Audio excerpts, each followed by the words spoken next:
আলহামদুলিল্লাহ ওয়াহদা ওয়াসসালাতু ওয়াসসালামু আলা মান লা নাবিয়্যা বা'দা আউযু বিল্লাহি মিনাশ শাইতানির রাজিম বিসমিল্লাহির রহমানির রহিম।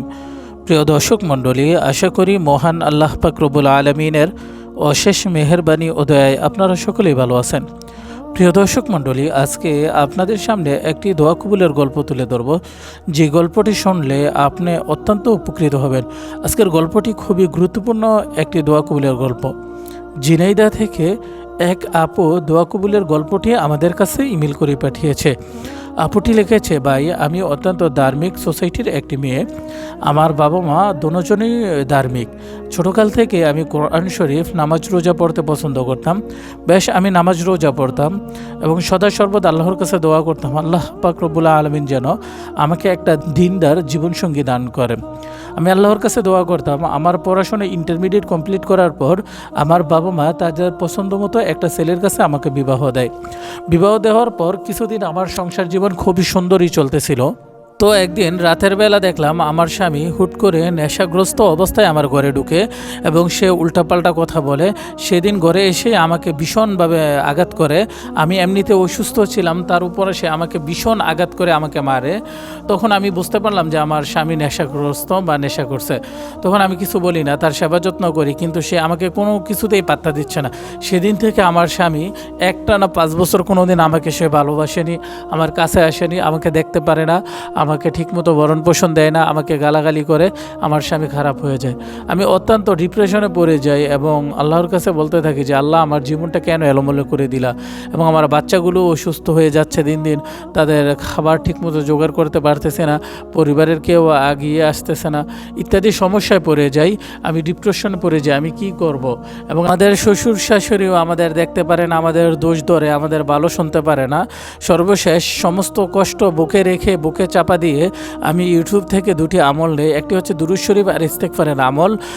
আমি শুনি এক হুজুরের মুখে যে দুরূদ শরীফ আর ইস্তেগফার পড়ে নাকি দোয়া করলে আল্লাহ পাক রব্বুল আলামিন দোয়া কবুল করে। এবং সর্বশেষ আমি প্রতিজ্ঞা করলাম যে প্রতিদিন কমপক্ষে আমি 100 বার দুরূদ শরীফ পাঠ করব, 100 বার ইস্তেগফার পাঠ করব। অর্থাৎ 5 ওয়াক্ত নামাজের পর 500 বার দুরূদ শরীফ, 500 বার ইস্তেগফার পাঠ করব এবং আল্লাহর কাছে বলবো। আমি একটানা 90 দিন আমল করতে থাকি, আমার কোনো দোয়া কবুলই হয় না। সর্বশেষ 120 দিনের মাথায় আমার দোয়া কবুল হয়। আমার স্বামী পূর্বের ন্যায় আমাকে দেখি ধীরে ধীরে ভালোবাসতে শুরু করে। তো আমি আমার আমল কন্টিনিউ জারি রাখি। সর্বশেষ এই আমলের বরকতের বদৌলতে আমার স্বামী সর্বশেষ আমাকে আগের মতো প্রকৃত ভালোবাসে। সে খারাপ পথ থেকে ফিরে আসে এবং স্ত্রীর পরিপূর্ণ মর্যাদা দেয়। এখন আলহামদুলিল্লাহ আমার স্বামী কাজ করে, তাদের সন্তানের প্রতি তাদের ভীষণ মায়া এবং সংসারের প্রতি সে অনেকটা মনোযোগী। তো আপনারা যারাই বিপদে পড়ে যান, ডিপ্রেশনে পড়ে যান, এরকম সিচুয়েশন, বিপদের মধ্যে পড়ে যান, পৃথিবীতে কেউ যেটা না পারে সেটা আমার সৃষ্টিকর্তা পারে। আপনার সৃষ্টিকর্তার কদমে সেজদা দেন, দুরূদ শরীফ ইস্তেগফারের উপর আমল করেন, বেশি বেশি করে তওবা করে আল্লাহর কাছে কাকুতি মিনতি দোয়া করেন। ইনশাআল্লাহ আল্লাহ পাক রব্বুল আলামিন আপনার দোয়ার বরকতের বদৌলতে আপনার স্বামীকে পূর্বের ন্যায় করে দিবে এবং আপনার স্বামী অধিক পরিমাণ আপনাকে ভালোবাসবে। প্রিয় দর্শক মণ্ডলী, এই চ্যানেলটি একটি ইসলামিক ইউটিউব চ্যানেল। এই চ্যানেলের মাধ্যমে আমরা কোরআন হাদিসের যাবতীয় ডকুমেন্টারি প্রচার করে থাকি। স্ক্রিনে আমাদের হোয়াটসঅ্যাপ অথবা ইমো নাম্বারটি দেওয়া হলো 01825802540। এই নম্বরে যোগাযোগ করে আপনারা কোরআন হাদিসের যাবতীয় ট্রিটমেন্ট রোকাইয়া আমাদের কাছ থেকে নিতে পারবেন। আমরা যে কোনো জিনের রোগীকে 24 ঘন্টার ভিতর গ্যারান্টি দিয়ে সুস্থ করতে পারি। জাদুটোনা, কুফি কালাম, বান, কালো জাদু 100% গ্যারান্টি দিয়ে ধ্বংস করতে পারি।